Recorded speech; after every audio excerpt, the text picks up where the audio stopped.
What's happening, guys? Hey, it's the Maple Dude here. I'm parked outside the world headquarters because, I don't know, I just decided to make a video today, more specific to the maple side of the channel. It's been raining for days and days and days, kind of off and on every other day. It's extremely wet here, to the point it's embarrassing. You might call it an embarrassing wetness. So stick around.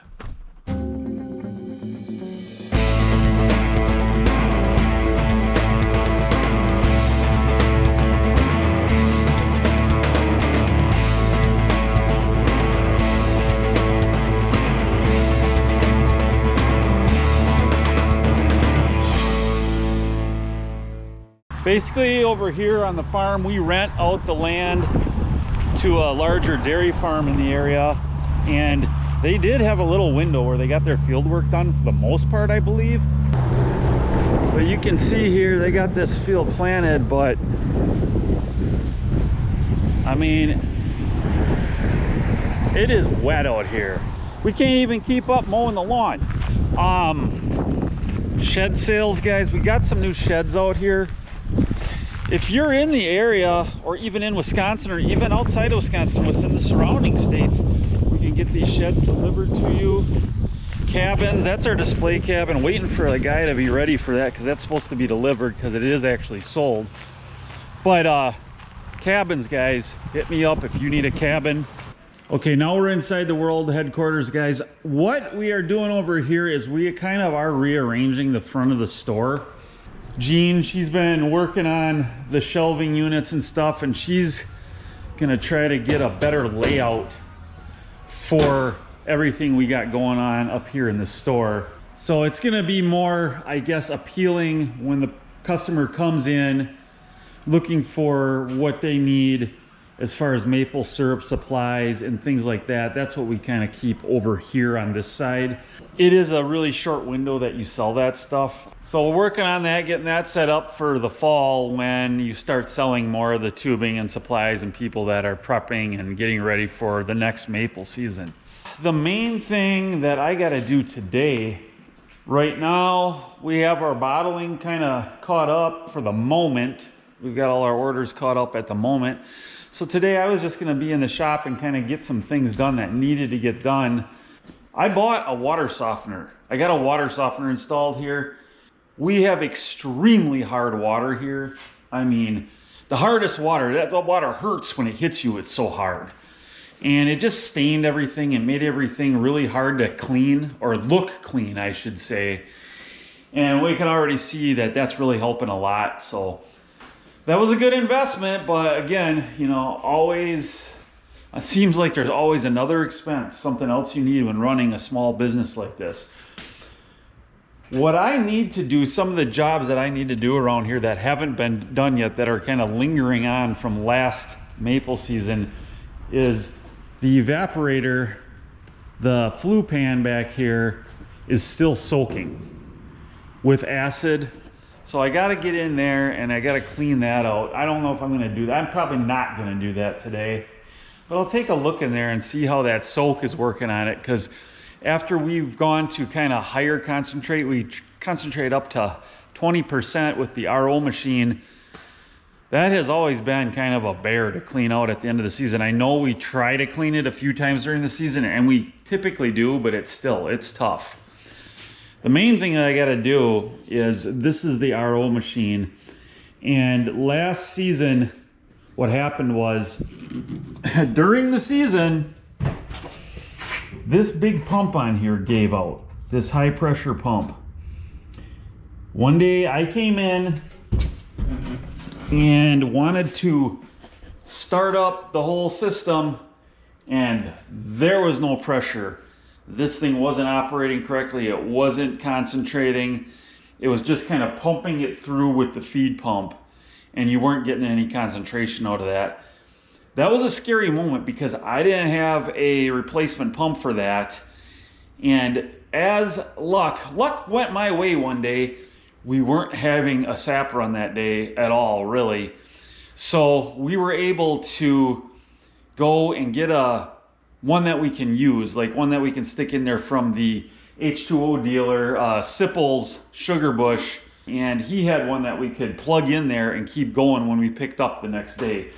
But that was scary. If that would have been a day where all the sap tanks out back would have been full and sap was running hard and it was coming in, I don't know. I think I would have been like crying in the corner at that moment when that happened.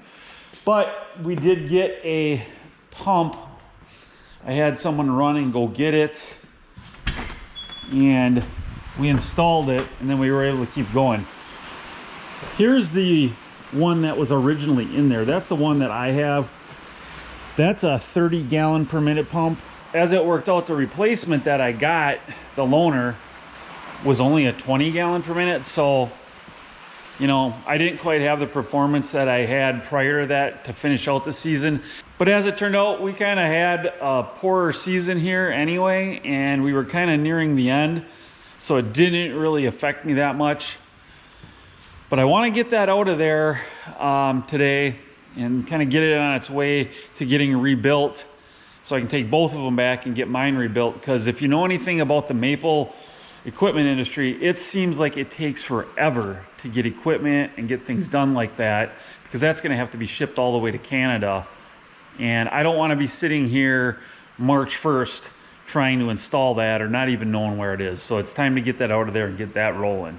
Now, this is talking to you maple producers out there, and I like to speak kind of to the smaller people, the hobbyists, or maybe the ones that are at the hobby level aspiring to get a little bit bigger, kind of like I did. For me, this was a hobby for a long time, and then kind of what you see around me and everything around here was built up over many years. This was started as a very small hobby, little sideline business, and then over the years I built it up little by little while I was working aside from this.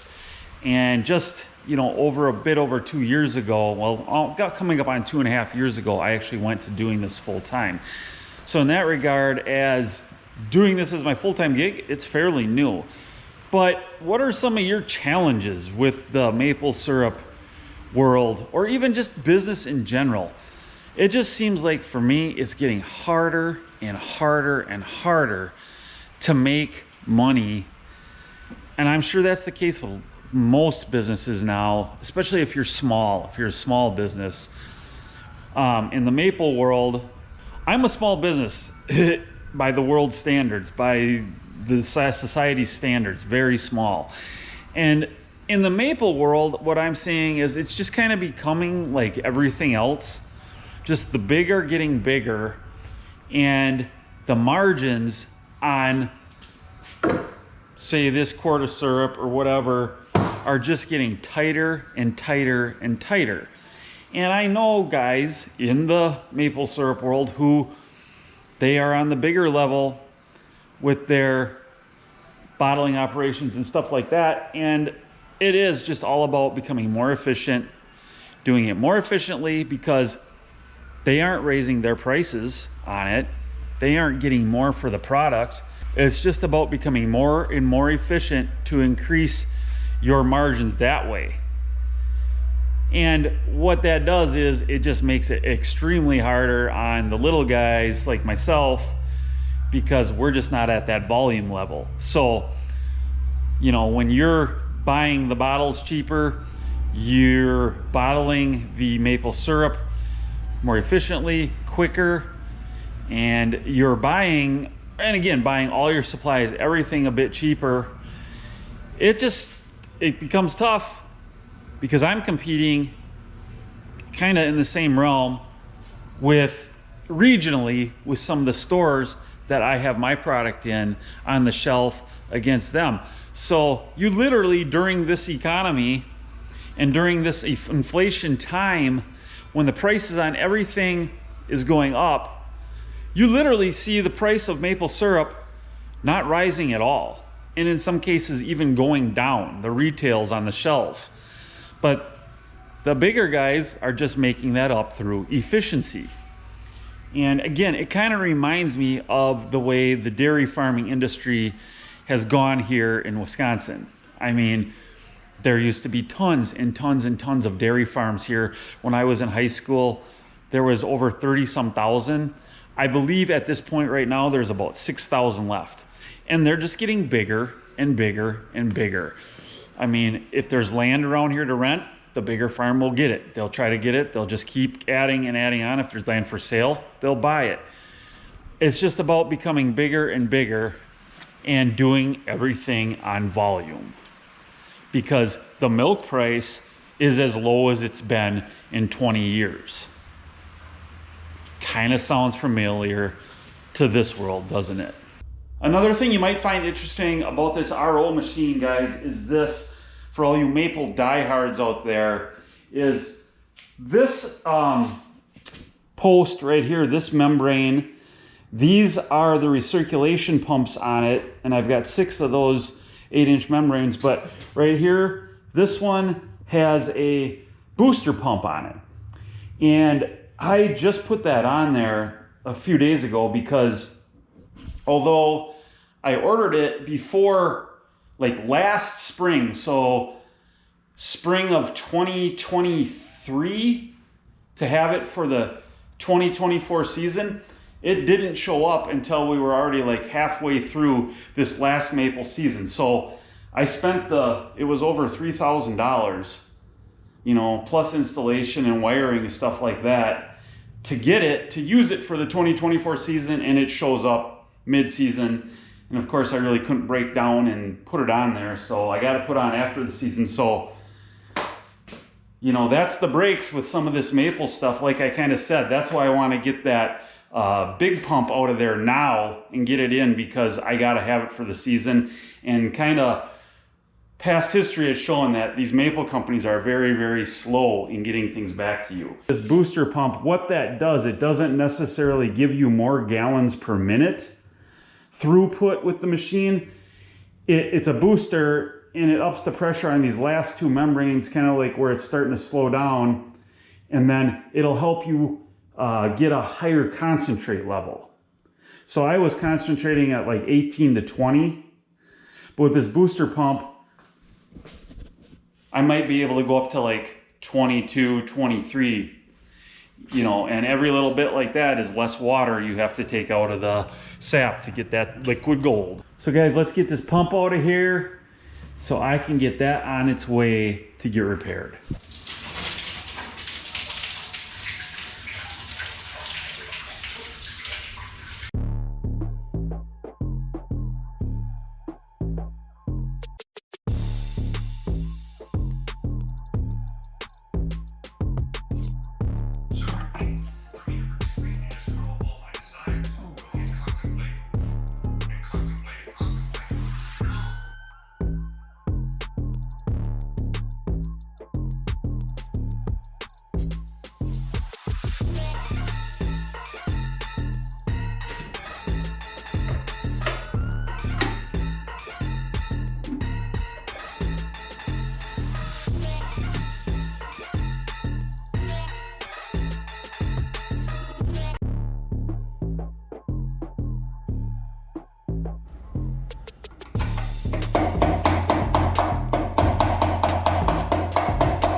Let's see if I can pull this thing out of here by myself.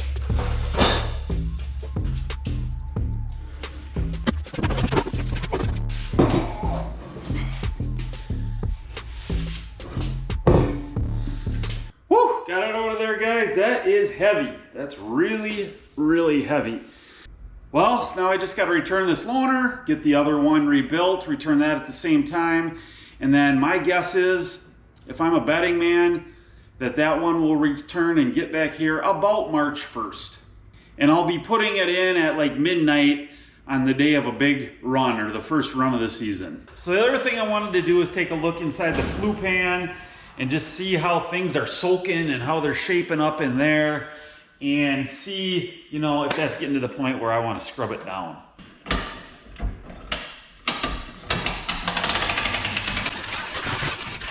Obviously, still soaking here. You're probably really not going to be able to see what I'm talking about, but up here on this middle divider, there's just a scale on there that always gets really just like hard baked on there, and it's tough to get off. Like, yes people, I am putting my hand and arm in the pan acid. That's just what I do. And I'm kind of feeling and pushing on it, and you really do have to rub with your fingers and fingernail to get that off. I mean, it would still require a significant amount of elbow grease to get this scale off. I don't know. It's not ready yet. So I'm gonna let that soak some more. Does anybody out there, of you maple people watching, if anybody's watching here in June, do you have any solutions that work better than the acids that I use? I use the pan acid or the pipeline cleaner type acid that you get at the farm store. They work good for lightly scaled on stuff, but when it gets really caked on, it just really gets hard to come off. And I know maybe you should just clean it more frequently, but it just isn't always possible during the season for me. So guys, that's all I got here from the world headquarters. Thanks for watching. Just a little update, nothing too exciting. I'll check back in a few more times throughout the summer. Otherwise, watch our ATV content. Guys, that is what we do during this time of year and up until next maple season. So guys, have a great week, and remember, always keep it real.